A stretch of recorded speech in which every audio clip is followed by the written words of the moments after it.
વિરમગામમાં 4 સોસાયટીના 3000થી વધુ રહીશોને હાઈકોર્ટનો ઝટકો, જ્યાં જમીન માલિકની રજૂઆત પર રસ્તો બંધ કરવા હાઈકોર્ટનો હુકમ થયો છે।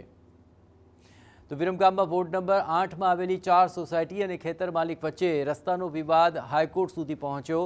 ખેતર માલિકનો દાવો છે કે આ રસ્તો તેમની જમીન પર બનાવવામાં આવ્યો છે, જેથી ખેતર માલિક દ્વારા અગાઉ આ રસ્તો બંધ પણ કરવામાં આવ્યો હતો। જોકે મામલતદારે વચગાળાનો હુકમ કરી આ રસ્તો ખુલ્લો કરાવ્યો, પરંતુ જમીન માલિકની અરજી પર હાઈકોર્ટે રસ્તો બંધ રાખવા હુકમ કર્યો છે, જેથી 4 સોસાયટીના 3000થી વધુ લોકો અટવાયા છે। હાઈકોર્ટમાં અમે અમારી જમીનની કાગળિયા મૂકેલ, એમાં અમને હાઈકોર્ટે આ સ્ટે મામલતદારના ચુકાદાને સ્ટે આપેલ છે અને મામલતદારના તમામ ઓર્ડર રદ કરેલ છે। જે રસ્તા બંધ કરવા માટેની જે સ્થિતિ હતી એ યથાવત સ્થિતિ જાળવી રાખવાનો નામદાર હાઈકોર્ટમાંથી હુકમ થયેલ હોય, જેની નકલ 18 તારીખે મુદતના દિવસે પક્ષકારો દ્વારા અમારા ત્યાં રજૂ કરતા આજ રોજ તારીખ 20/8/2026ના રોજ અમે એ રસ્તા બંધ કરેલા છે। રસ્તો બંધ થયો અને હજારો રહેવાસીઓ માટે અત્યંત ગંભીર પરિસ્થિતિ ઊભી થઈ ગઈ।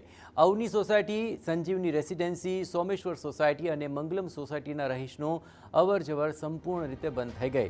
વિદ્યાર્થીઓને શાળામાં જવામાં મુશ્કેલી થઈ રહી છે, ત્યારે રહીશોએ મોટી સંખ્યામાં નગરપાલિકા પહોંચી વૈકલ્પિક રસ્તો આપવા રજૂઆત કરી।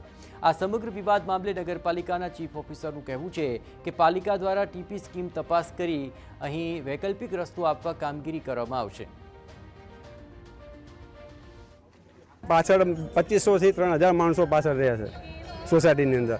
250થી 300 બાળકો ડેલી સ્કૂલે જવાવાળા। જો આ રસ્તો બંધ થઈ જાય તો પહેલો જ પ્રશ્ન એ બને કે સોસાયટીવાળાને કોઈને બહાર નીકળવાનો કોઈ રસ્તો જ નથી। અત્યારે મારી પાસે સોસાયટીના રહીશો મોટી સંખ્યામાં રજૂઆત લઈને આવેલા હતા।